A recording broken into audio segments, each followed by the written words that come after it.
गणेश चतुर्थी की पौराणिक एवं प्रचलित कथाएं। संकष्टी गणेश चतुर्थी व्रत करने से घर परिवार में आ रही विपदा दूर होती है, कई दिनों से रुके मांगलिक कार्य संपन्न होते हैं तथा भगवान श्री गणेश असीम सुखों की प्राप्ति कराते हैं। माह की किसी भी चतुर्थी के दिन भगवान श्री गणेश की पूजा के दौरान संकष्टी गणेश चतुर्थी व्रत की कथा पढ़ना अथवा सुनना जरूरी होता है। इससे संबंधित 4 कथाएं प्रचलित हैं। पहली कथा पौराणिक एवं प्रचलित श्री गणेश कथा के अनुसार एक बार देवता कई विपदाओं में घिरे थे। तब वो मदद मांगने भगवान शिव के पास आए। उस समय शिव के साथ कार्तिकेय तथा गणेश जी भी बैठे थे। देवताओं की बात सुनकर शिव जी ने कार्तिकेय व गणेश जी से पूछा कि तुम में से कौन देवताओं के कष्टों का निवारण कर सकता है। तब कार्तिकेय व गणेश जी दोनों ने ही स्वयं को इस कार्य के लिए सक्षम बताया।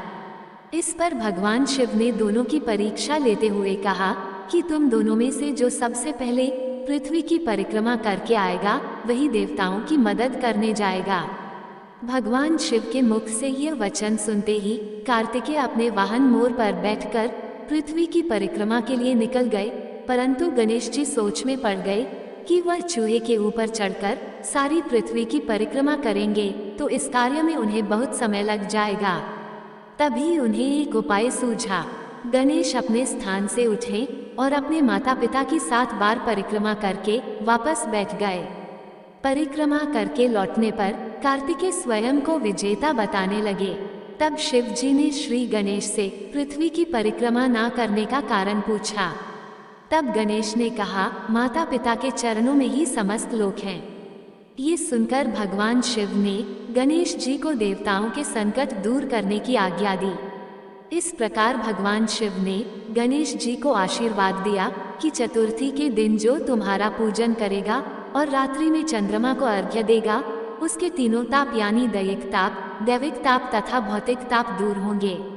इस व्रत को करने से व्रतधारी के सभी तरह के दुख दूर होंगे और उसे जीवन के भौतिक सुखों की प्राप्ति होगी। चारों तरफ से मनुष्य की सुख समृद्धि बढ़ेगी, पुत्र पौत्रादि धन ऐश्वर्य की कमी नहीं रहेगी। गणेश चतुर्थी व्रत की दूसरी कथा। एक समय की बात है, राजा हरिश्चंद्र के राज्य में एक कुम्हार था। वह मिट्टी के बर्तन बनाता था, लेकिन वे कच्चे रह जाते थे। एक पुजारी की सलाह पर उसने इस समस्या को दूर करने के लिए एक छोटे बालक को मिट्टी के बर्तनों के साथ आवा में डाल दिया। उस दिन संकष्टी चतुर्थी का दिन था। उस बच्चे की माँ अपने बेटे के लिए परेशान थी। उसने गणेश जी से बेटे की कुशलता की प्रार्थना की। दूसरे दिन जब कुम्हार ने सुबह उठकर देखा तो आवा में उसके बर्तन तो पक गए थे, लेकिन बच्चे का बाल बांका भी नहीं हुआ था। वह डर गया और राजा के दरबार में जाकर सारी घटना बताई। इसके बाद राजा ने उस बच्चे और उसकी माँ को बुलवाया तो माँ ने सभी तरह के विघ्न को दूर करने वाली संकष्टी चतुर्थी का वर्णन किया। इस घटना के बाद से महिलाएं संतान और परिवार के सौभाग्य के लिए संकट चौथ का व्रत करने लगी। तीसरी कथा। एक समय की बात है, भगवान विष्णु का विवाह लक्ष्मी जी के साथ निश्चित हो गया। विवाह की तैयारी होने लगी। सभी देवताओं को निमंत्रण भेजे गए, परंतु गणेश जी को निमंत्रण नहीं दिया, कारण जो भी रहा हो। अब भगवान विष्णु की बारात जाने का समय आ गया। सभी देवता अपनी पत्नियों के साथ विवाह समारोह में आए। उन सबने देखा कि गणेश जी कहीं दिखाई नहीं दे रहे हैं। तब वे आपस में चर्चा करने लगे कि क्या गणेश जी को न्योता नहीं दिया गया है या स्वयं गणेश जी ही नहीं आए हैं। सभी को इस बात पर आश्चर्य होने लगा। तभी सबने विचार किया कि विष्णु भगवान से ही इसका कारण पूछा जाए। विष्णु भगवान से पूछने पर उन्होंने कहा कि हमने गणेश जी के पिता भोलेनाथ महादेव को न्योता भेजा है। यदि गणेश जी अपने पिता के साथ आना चाहते तो आज जाते, अलग से न्योता देने की कोई आवश्यकता भी नहीं थी। दूसरी बात यह है कि उनको 1.25 मन मूंग, 1.25 मन चावल, 1.25 मन घी और 1.25 मन लड्डू का भोजन दिन भर में चाहिए। यदि गणेश जी नहीं आएंगे तो कोई बात नहीं, दूसरे के घर जाकर इतना सारा खाना पीना अच्छा भी नहीं लगता। इतनी वार्ता कर ही रहे थे कि किसी एक ने सुझाव दिया, यदि गणेश जी आ भी जाएं, तो उनको द्वारपाल बनाकर बैठा देंगे कि आप घर का ध्यान रखना। आप तो चूहे पर बैठकर धीरे धीरे चलोगे तो बारात से बहुत पीछे रह जाओगे। ये सुझाव भी सबको पसंद आ गया, तो विष्णु भगवान ने भी अपनी सहमति दे दी। होना क्या था कि इतने में गणेश जी वहां आ पहुंचे और उन्हें समझा बुझाकर घर की रखवाली करने बैठा दिया। बारात चल दी, तब नारद जी ने देखा कि गणेश जी तो दरवाजे पर ही बैठे हुए हैं, तो वे गणेश जी के पास गए और रुकने का कारण पूछा। गणेश जी कहने लगे कि विष्णु भगवान ने मेरा बहुत अपमान किया है। नारद जी ने कहा कि आप अपनी मूषक सेना को आगे भेज दें, तो वह रास्ता खोद देगी, जिससे उनके वाहन धरती में धंस जाएंगे। तब आपको सम्मानपूर्वक बुलाना पड़ेगा। अब तो गणेश जी ने अपनी मूषक सेना जल्दी से आगे भेज दी और सेना ने जमीन पोली कर दी। जब बारात वहां से निकली तो रथों के पहिए धरती में धंस गए। लाख कोशिश करी, परंतु पहिए नहीं निकले। सभी ने अपने अपने उपाय किए, परंतु पहिए तो नहीं निकले, बल्कि जगह जगह से टूट गए। किसी की समझ में नहीं आ रहा था कि अब क्या किया जाए। तब नारद जी ने कहा, आप लोगों ने गणेश जी का अपमान करके अच्छा नहीं किया। यदि उन्हें मनाकर लाया जाए तो आपका कार्य सिद्ध हो सकता है और यह संकट टल सकता है।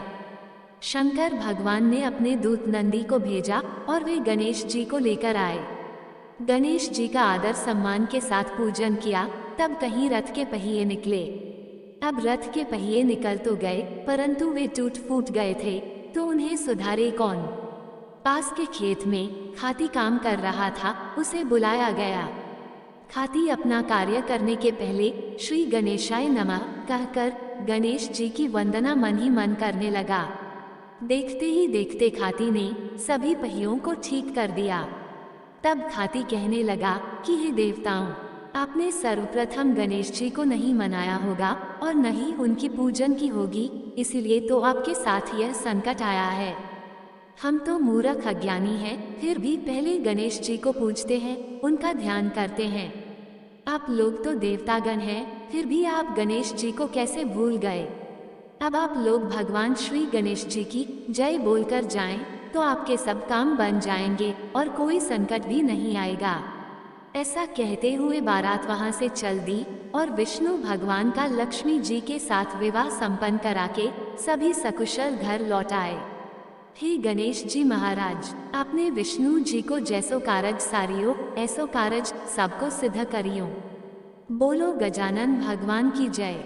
चौथी कथा, श्री गणेश चतुर्थी व्रत की पौराणिक कथा के अनुसार एक बार भगवान शिव तथा माता पार्वती नर्मदा नदी के किनारे बैठे थे। वहां माता पार्वती ने भगवान शिव से समय व्यतीत करने के लिए चौपड़ खेलने को कहा। शिव चौपड़ खेलने के लिए तैयार हो गए, परंतु इस खेल में हार जीत का फैसला कौन करेगा, ये प्रश्न उनके समक्ष उठा।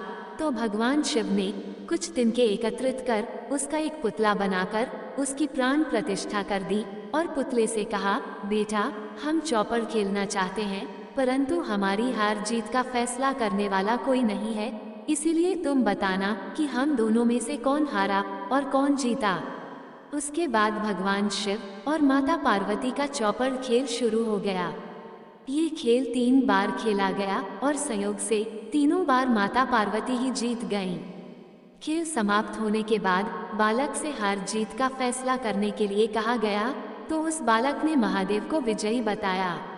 ये सुनकर माता पार्वती क्रोधित हो गईं और क्रोध में उन्होंने बालक को लंगड़ा होने, कीचड़ में पड़े रहने का श्राप दे दिया। बालक ने माता पार्वती से माफी मांगी और कहा कि यह मुझसे अज्ञानतावश ऐसा हुआ है, मैंने किसी द्वेष भाव में ऐसा नहीं किया।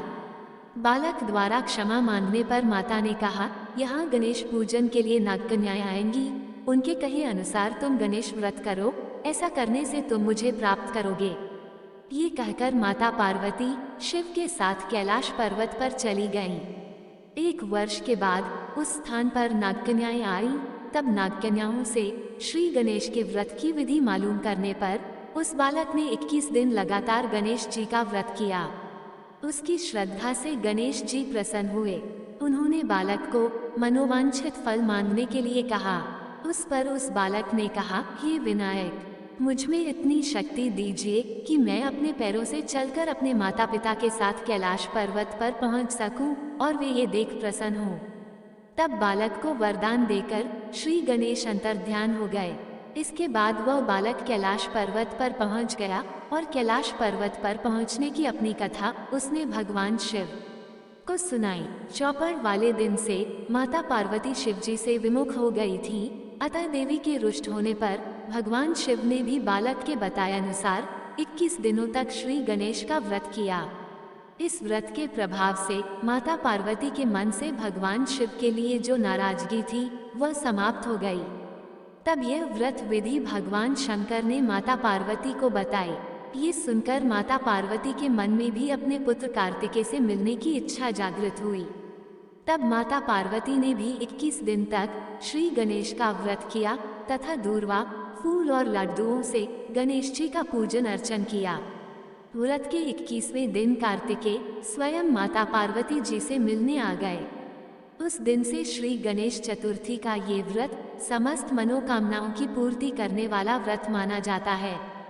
इस व्रत को करने से मनुष्य के सारे कष्ट दूर होकर मनुष्य को समस्त सुख सुविधाएं प्राप्त होती हैं।